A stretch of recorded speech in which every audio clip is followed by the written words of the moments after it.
Okay, the last video I did, I was showing you a chart that I just wrote out just to show that the Most High have things in order. It's all about having things in order, from the top all the way down to the very bottom. The Most High is not the author of confusion. And basically from heaven all the way down to earth, which is to the church, Christ, the high priest, those who want to get the understanding of, the order. That's why I'm making this video, to have more order of the church, how the church is supposed to be according to the Bible, not according to modern day Christianity or just anything else outside of the Bible. Okay. The church that Christ have, that he actually sought up, that church also celebrated or followed the holy days and not the holidays. Christ's church do not celebrate, and this has nothing to do with a religion. I'm just showing you the order of the Bible. Christ's church has nothing to do with Christmas. It has nothing to do with Easter. It has nothing to do with Valentine's Day and all of these other extra holidays. Christ's church that he sought up celebrated the holy days, not the holidays. Okay, so I just want you to know that. And this video is for I'm just trying to educate those who want to know more about how to follow Christ and follow his word in the Bible. Okay, so that's the goal of this video. It's not to have a debate to say that I can do what I want to, or I can follow holidays like Christmas and different things like that. Because Christ's church that he sought up, those people did not celebrate the holidays. They celebrate and follow the holy days. Okay. So just to give you an examples of the days to educate you more on this, the holy days in Ezekiel 20:20, this is a sign for you and the Most High. The Sabbaths, holy days are also called Sabbaths. Okay, so Ezekiel 20:20, it's a sign between you and the Father, so it's actually personal. Okay. Just to give you the name of these holy days so you can get familiar with them, for those that may have never heard or not familiar with holy days. You have Purim, which is in the book of Esther. Okay, the book of Esther.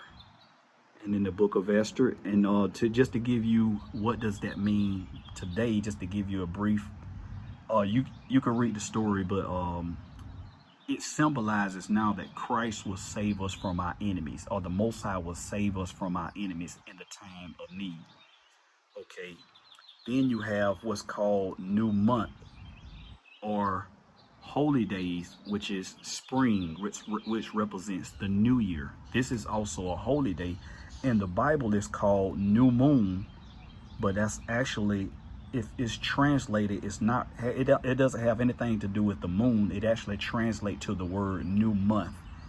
And that word, when it says new moon, if you look that up in the Strong's Concordance, it means, it's the word chodash, which means season or month or new month, new season or new month.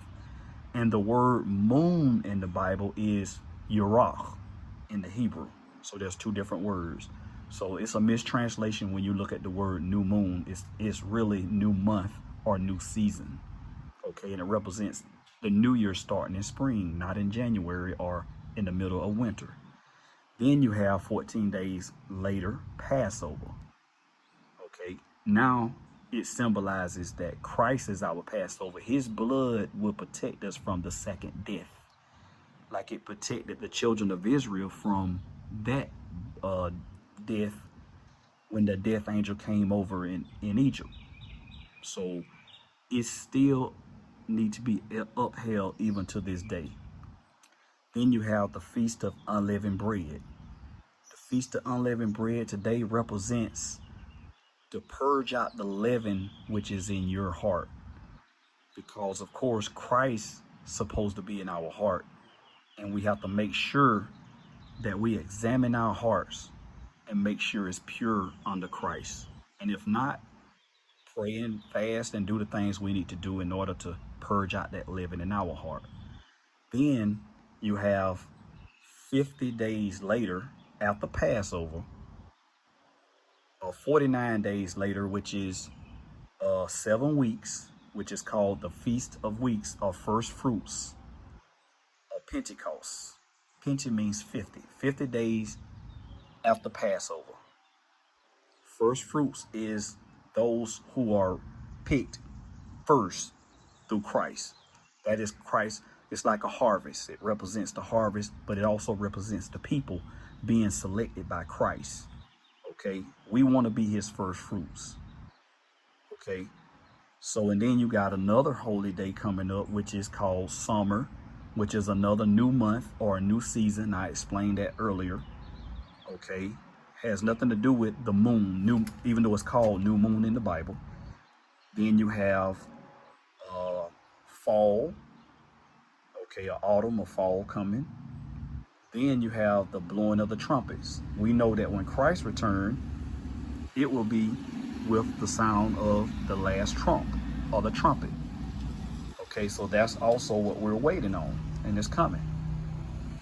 So then you have the Day of Atonement, and in the Day of Atonement, you have Christ made an atonement for our sins, and that's a day you fast for 24 hours. Christ have an atonement for our sins. He made an atonement. Okay, then you have the Feast of Tabernacle. Christ came, he's going to gather his people, and that's what he's doing right now. He's gathering his people. Then you have winter, which is a season, is 4 seasons. 4 seasons is known in the Bible as new moon, but it's really new month or new season. Then you have the Feast of Dedications, and in the Feast of Dedications you have where it symbolizes now the cleansing of your temple, focusing on your temple, having your temple cleansed through Christ. Okay, so this is all the days we supposed to uphold. And then you got the 7th day of the week, which is the Sabbath. He never changed the days to Sunday. Okay, so Christ's church kept the Sabbath, and I'm not talking about a religion or 7-day Adventists and all this right here. I'm talking about Christ's church kept the Sabbath. It never changes. Nothing never changed. Christ said, think not that I come to change the law or the prophets. The law, he is the law. I'm the truth. The way, the truth is the law.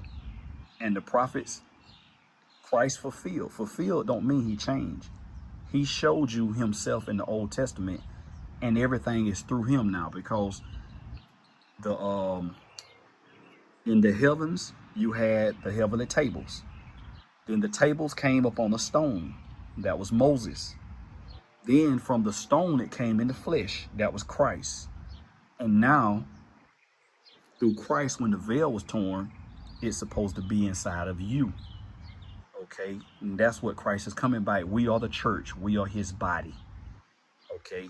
So I'm just trying to simplify this to give people understanding that Christ's church did not celebrate holidays, but holy days.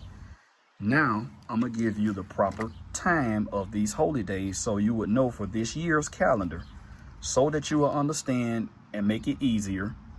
You have, let me see, can I put this, and you can take a picture of it or whatever, just to give you a little understanding. The holy day list right here, when it's supposed to be, just so you will follow the right time. Not the Gregorian calendar. The Gregorian calendar is not the correct time to celebrate the holy days. We operate through the Enoch calendar, 364 days, not 365 days. So this is Christ's church. I'm just trying my best to simplify as much as I can for those who want to educate themselves to try to grow in the knowledge of the truth, grow in the knowledge of the understanding of Christ's word, the Most High, and the holy days, so we can properly, as best we can, get in order before the return of Christ. And this is only for the believers. If you don't believe this, this is not for you.